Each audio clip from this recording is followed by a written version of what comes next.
Hi guys, welcome back to Anna Unfiltered. Today I have the most special guest, Carly Skipper. Hi. She is a sophomore at Pell City High School and just started a Club America chapter there. 1, 2, 3, 4.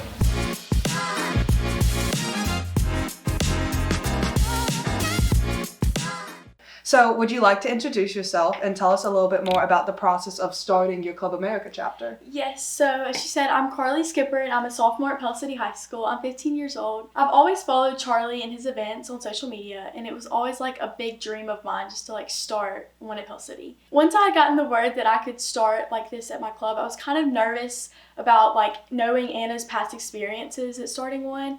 But once I had brought this to my administration, they were very excited about it and they were for it. And we talked about it for a few weeks. And that morning that he had gotten assassinated, we got accepted as a club. So the interest on that got a lot bigger and it grew. So my parents had sat me down that night and they were like, is this really something that you want to do and continue to put yourself out there as? Since we had local government and the news outlets coming towards us, it was really big.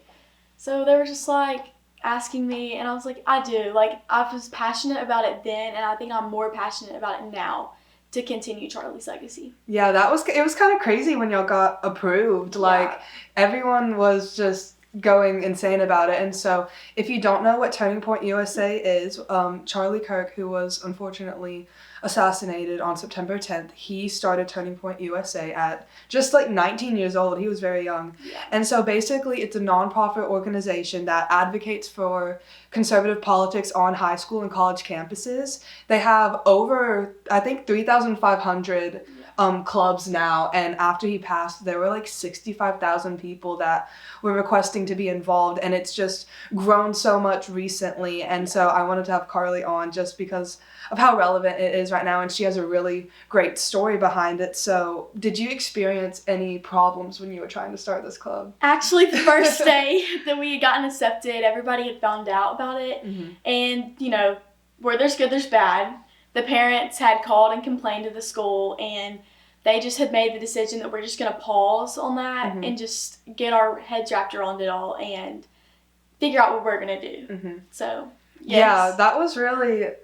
I feel like you had a lot more struggle on the administrative side of things just because of how big it was. Nobody really knew how to handle it. Mm-hmm. Whenever I tried to start it, I had a lot more pushback from the students, from my peers, and just people in the community because I was really involved in theater and choir, and so that kind of drew a more liberal crowd. And I always believed what I believed, but I was just very tolerant of it. I didn't want to make people upset. And so when I started this club, all these people were I got death threats from people that I had been friends with for so long. And I was like, why are we acting like this? Why is there such a divide? It's just crazy to me that just starting a club to gather with like-minded people causes such a divide. We just think the other side hates us, and I mean, it's easy for us to think that liberals hate us, and it's easy for them to think that we hate them too, and that's just not necessarily the case. And so that's why starting this club is just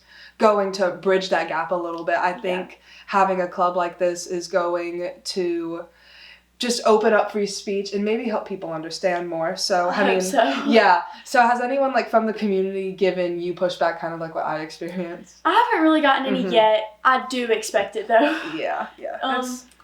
I've gotten more support than anything from my students. That's great. From my peers. Yeah. The teachers have really been involved. They've tried to help, get involved, and just I love that. It's been a great environment That's so far. so great. I'm so glad. So even though you had some struggles just on the administrative side of things, what made you keep pushing through to get this club started? I guess it wasn't more so the struggles that made me. It was just the waiting.